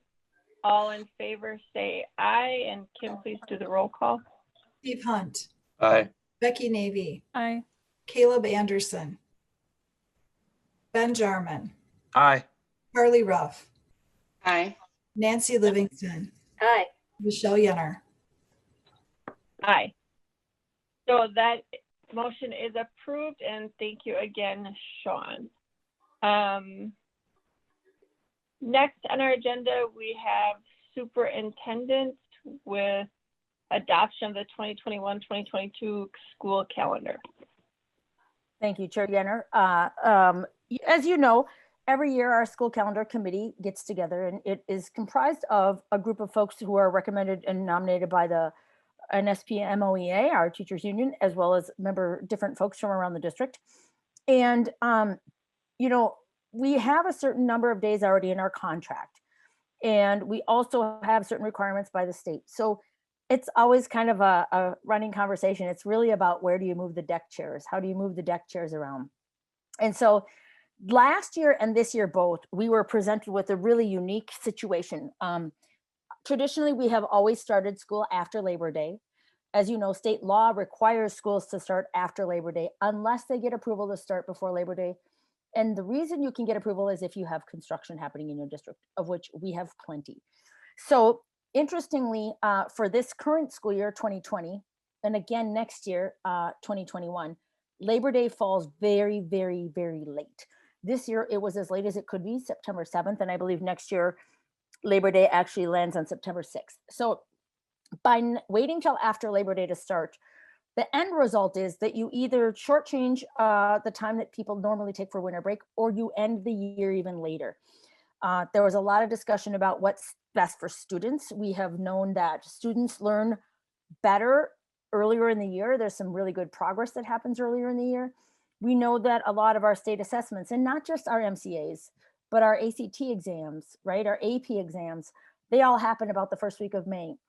And for a course that's taught with the intent of having a student pass that exam, when school continues into mid-June, there's a lot of weeks that are not helping to plan for that exam. And the thought was, let's give our kids as many instructional days before they have those opportunities to try to earn college credit, and rather than having those days tagged on at the end of the year.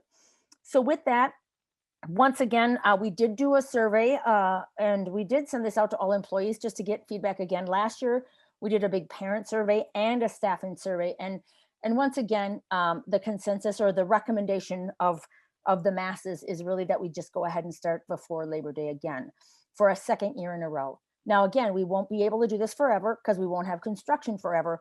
But thankfully, if we're going to have years where Labor Day lands very, very late, it's nice that we happen to have construction to also coincide with that. So with that, we do have a recommendation here for the adoption of the 21-22 school calendar as recommended by the calendar committee. And I believe that you have a resolution to read as well, unless people have questions about it first. Is that correct, Chair Yenner? I had one question. Is it the case that maybe we don't need snow days built into the calendar? Great question. Yes. In fact, we kind of have had to chuckle a little bit about that right now because, first of all, I always use the analogy that these COVID decisions are like I always said snow days are a superintendent's nightmare, but COVID decisions, whether to stay open or close or change, it's like a perpetual snow day that never ends, and we're constantly being berated for whichever direction we go. But you're right. We now have the ability to do e-learning days. And we have submitted a request to the state to be allowed to do that, so that we can, in the event that we choose to have an actual snow day and it's an in-person day, we can use an e-learning day instead. And so I do think that snow days, this is before COVID, there were few districts set up really well to handle that. We are now, among everybody else, really well set up to handle it. So hopefully we won't have those nightmare decisions that we've had in the past where you get to the end of the year and you're like, wait, do I call one more snow day? Because now it's going to send us into June. So hopefully we can not have as much of that happening unless it's some extreme year and I don't know, something changes legislatively, I suppose. Good question, Nancy. Christine, in that case, do the kids all keep their devices? Yeah, so in our e-learning plan, the goal would be that thankfully with a snow day, you typically know there's bad weather coming. In fact, the National Weather Service in the last couple of years has been really amazing at actually pulling together webinars with superintendents 2 days, 3 days, 2 days, 1 day before an event, just to put it on everybody's radar. So in the event that we know, let's say we're all back in person, we're not doing distance learning, COVID is over, what we would do is we would gear up and say, all right, kids, teachers, take your devices home with you because we might have a snow day coming. And that's kind of where we need to be ready for. But now we have some systems in place. We already have Seesaw set up for elementary as a learning platform, and we already have Schoology set up for secondary. And even when we're full-time back in person, we will continue to use those platforms. They won't go away. We were already trying to get to those platforms before COVID started, irregardless of it. And now we just got fast forwarded, which is great.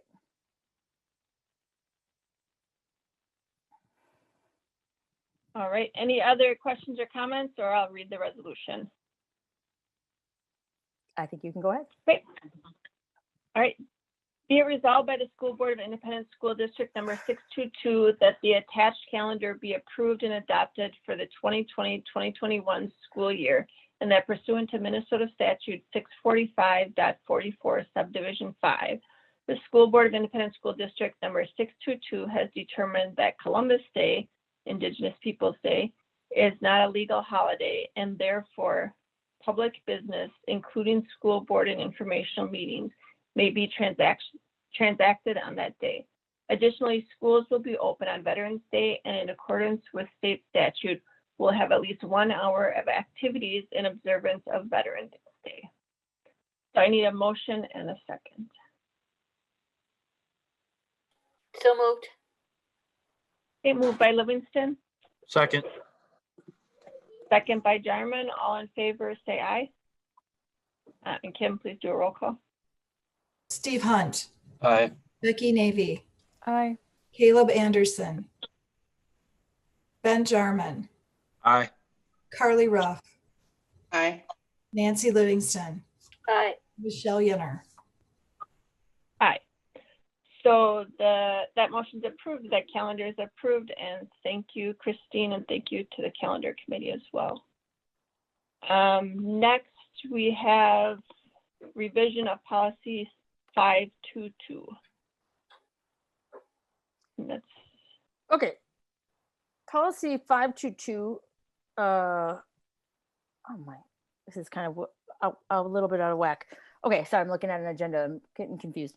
I think I truncated it too much. So policy 522, revision of policy 522 is actually based on some federal changes that happened on May 6, 2020. The U.S. Department of Education made the Office of Civil Rights made some changes to Title IX legislation. And with that, there were some requirements, extensive requirements, specifically related to sexual harassment in the Title IX legislation.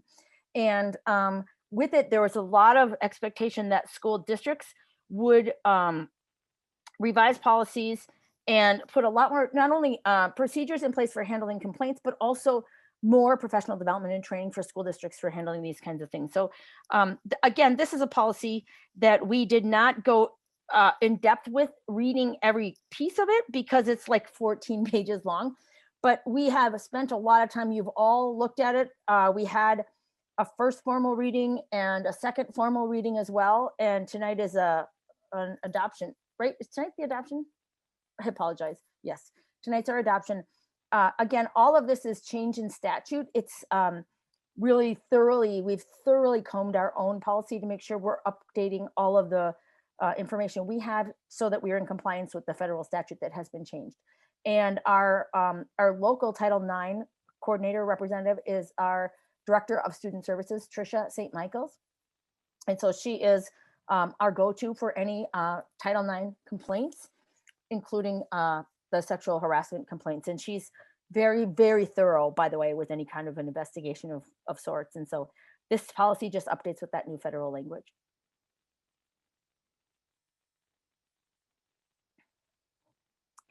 Any all right. questions? Any questions or comments? Okay, so again, this is our third reading, so this is an action item, and we'll approve, or we'll vote on the approval tonight.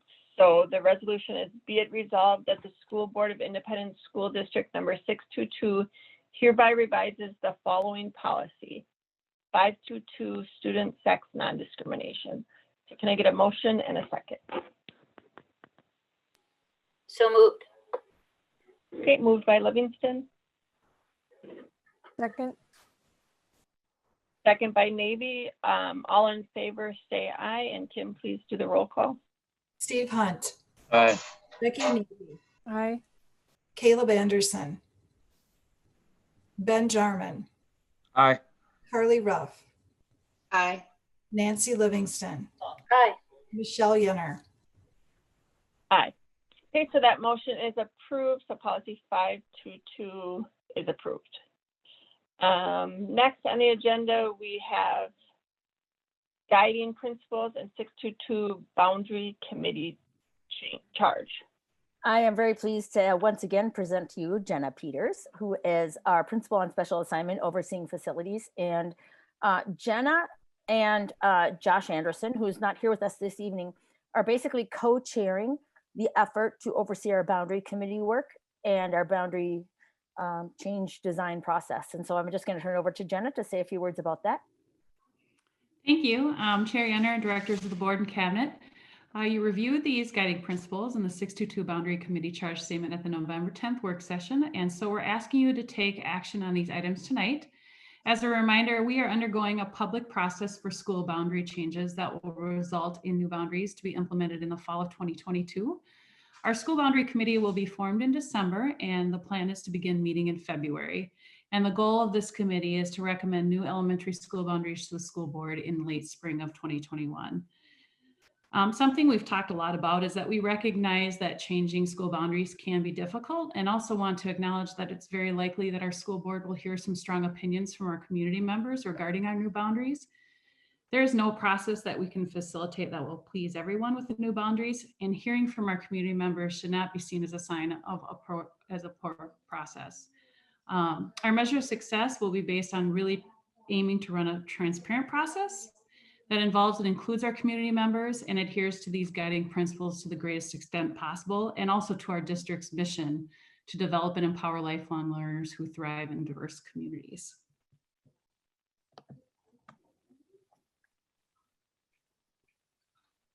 I don't know if you want to, I know it's all in board books, so we didn't put together a presentation for tonight, but those guiding principles, I think, are very much researched based on what our own values are, our own mission statement, our own strategic plan, and then also what we have seen has worked well in many, many other districts that have done this work before us.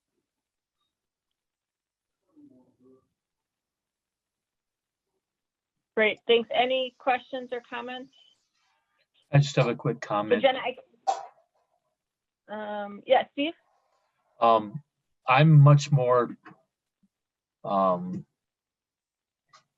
observant of the process that we're going through to do this as I am the outcome. I think the outcome will be important to the parents, but from a board member's perspective, I'm much more concerned about the process.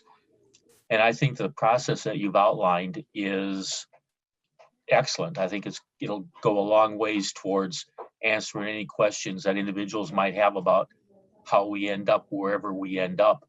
I think these guiding principles, what you shared with us in the work study session, I think is exactly what I would expect to see as a board member.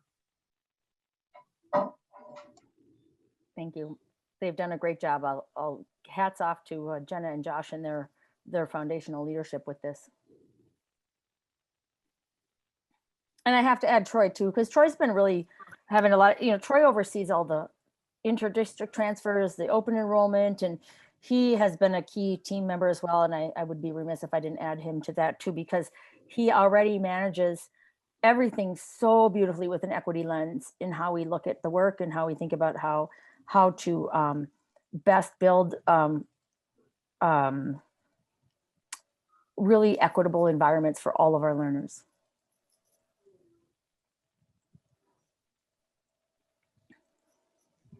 Okay, yeah, and I want to second what Steve said. This is a great document. It makes you feel confident that we're headed in the right direction. So thank you for that work.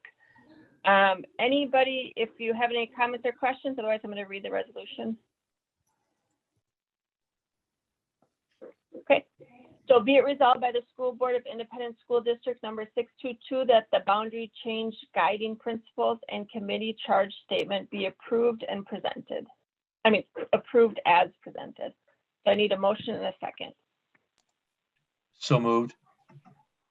Second. Moved by Hunt, second by Livingston. All in favor say aye, and Kim, please call the roll. Steve Hunt, Aye. Becky Navy, Aye. Caleb Anderson, Ben Jarman, Aye. Carly Ruff, Aye. Nancy Livingston, Aye. Michelle Yenner. Aye. Okay, so that motion is approved, and thanks again for your work on that. Next on the agenda, we have, for the school board, we have to set an agenda, time, and location for December 8th, 2020 work study session. So I recommend that the December 8th, 2020 work study session begin at 4:30 p.m. in a virtual format and contain the following agenda items. Number 1, superintendent check-in. Number 2, audit update. Number 3, boundary process update. Number 4, board officer and committee discussion. And number 5, board check-in.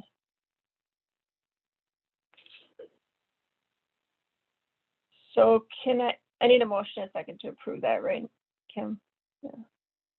Can I get a motion and a second? So moved. Second. Moved by, was that Jarman? And second Yeah. by Livingston. All in favor, say aye. Kim? Steve Hunt, Aye. Becky Navy, Aye. Caleb Anderson, Aye. Ben Jarman, Aye. Carly Ruff, Aye. Nancy Livingston, Michelle Yenner. Aye. Okay, so that is approved for the November 24th, approved for the December 8th meeting. Next on the agenda, we have set January 12th, 2021 special meetings. So I recommend that a special meeting be held on January 12th, 2021 in the boardroom of District 622 Education Center or in a virtual setting at 4:30 p.m. with the following agenda items. 1, a call to order. 2, oath of office. 3, election of officers. And 4, organizational resolutions. Can I get a motion and a second to approve that as well? So moved. Okay, moved by Anderson. Second by Livingston. All in favor say aye. Steve Hunt, Aye. Becky Navy, Aye. Caleb Anderson, Ben Jarman, Aye. Carly Ruff, Aye. Nancy Livingston, Aye. Michelle Yenner. Aye. Okay, so that motion carries, and that's the approval for the January 12th meeting. I guess at this point we have that it's on site or virtual, and it will depend. And I hope it's on site, but we'll see. Next, we have January 12th, 2021 work study session, agenda, time, and location. So I recommend that the January 12th, 2021 work study session begin immediately following the January 12th, 2021 special meeting. Approximate start time of 4:45 in the boardroom of the District 622 Ed Center or in a virtual format, and contain the following agenda items. Number 1, superintendent check-in. Number 2, boundary update. And number 3, board check-in. So can I get a motion and a second?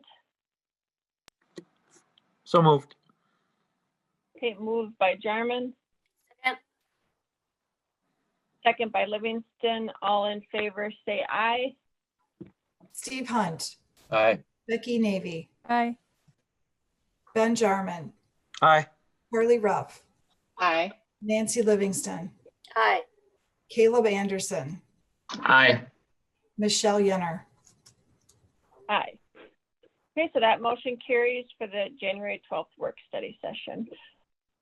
Next, we have revised the date of the February 2021 board retreat. So I recommend that the February 13th, 2021 board retreat be changed to February 20th, 2021, with the time remaining unchanged, 9 a.m. to 2 p.m. and the location remaining unchanged, District Ed Center or virtual format if needed. Can I get a motion and a second for approval of that one? So moved. Moved by Anderson. Second. Second by Jarman. All in favor, say aye. Steve Hunt. Aye. Becky Navy. Aye. Ben Jarman. Aye. Curly Ruff. Aye. Nancy Livingston. Aye. Caleb Anderson. Aye. Michelle Yenner. Aye. So that motion is approved as well, and that's our board retreat. Next on the agenda, we have board communications. Steve, do you want to start us off? I don't have anything specific except what's probably an obvious observation. If people are going to spend time with loved ones over the holidays, please take extra care to be safe. Do everything you can to protect yourselves and the people that you love.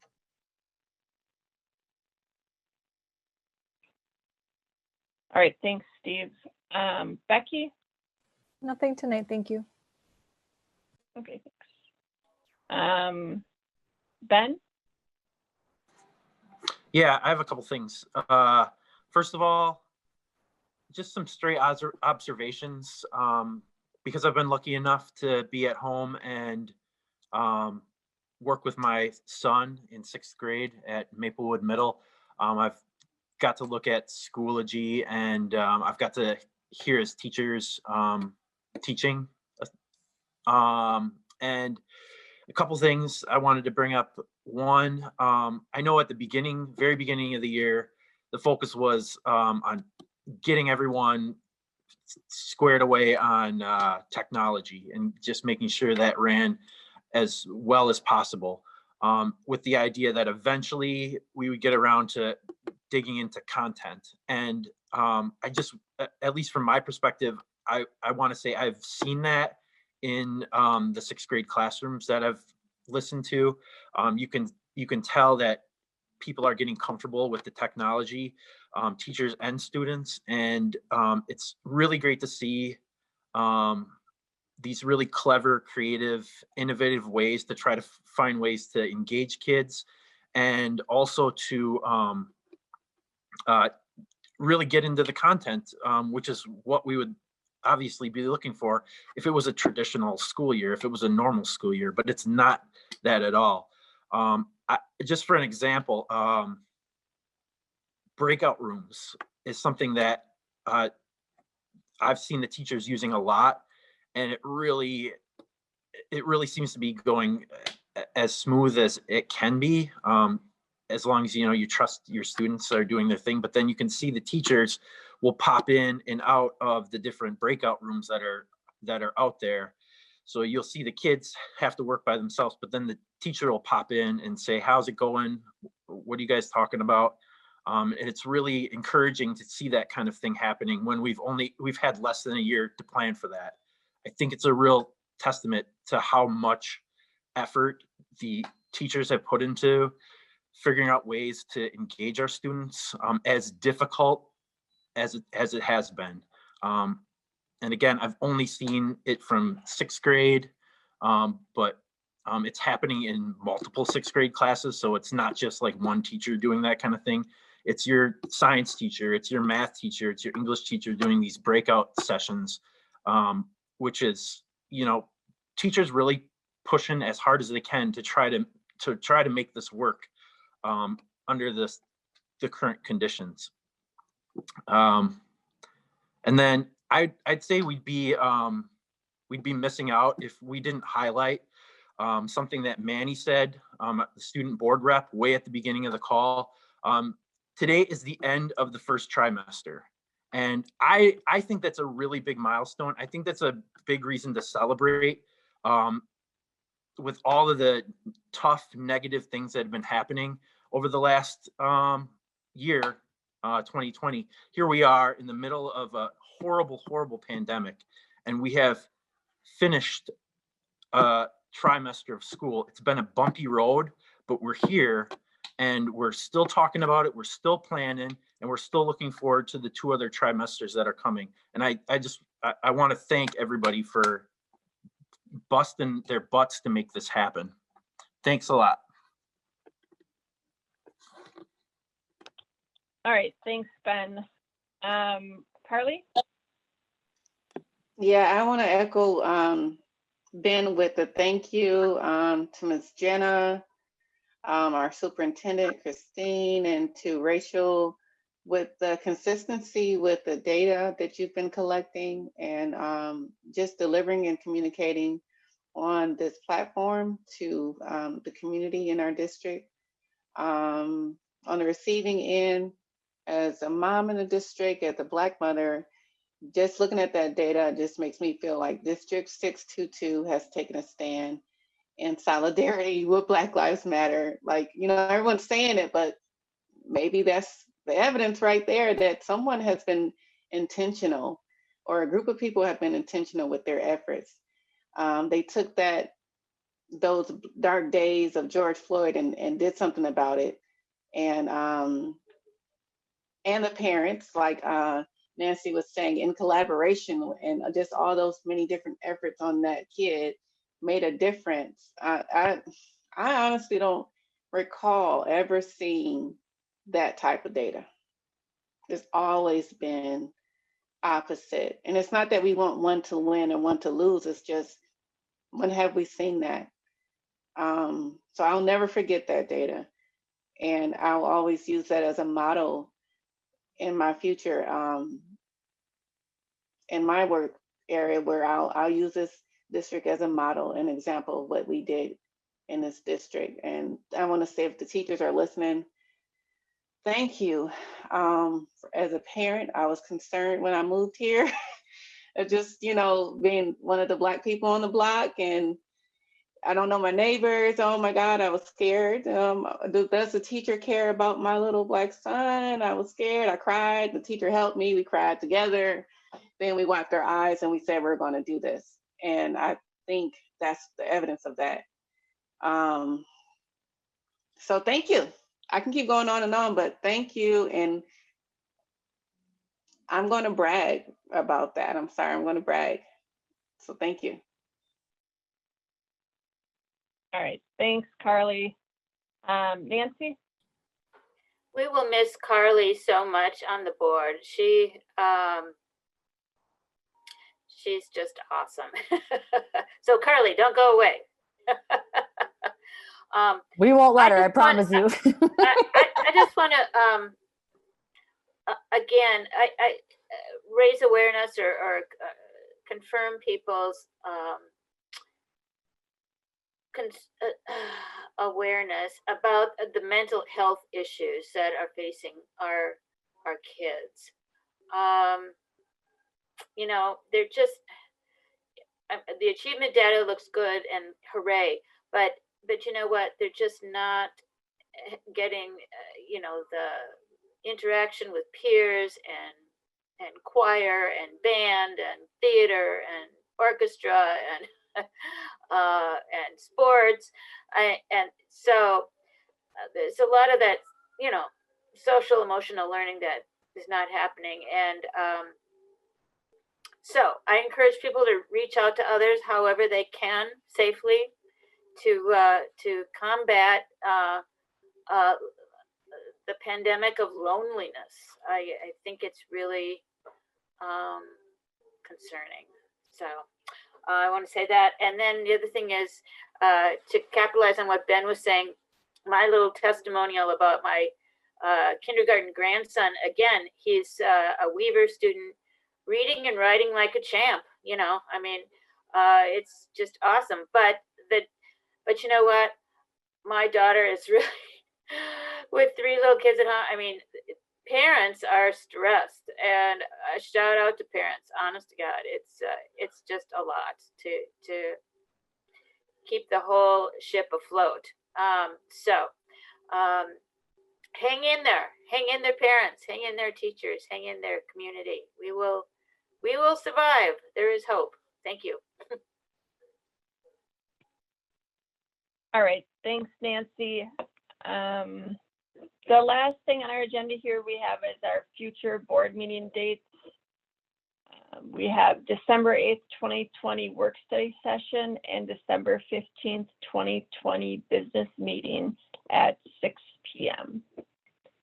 And with that, unless there are any additional comments or questions, if not, then we can adjourn the meeting. So can I get a motion and a second to adjourn the meeting? So moved. Okay, moved by Livingston,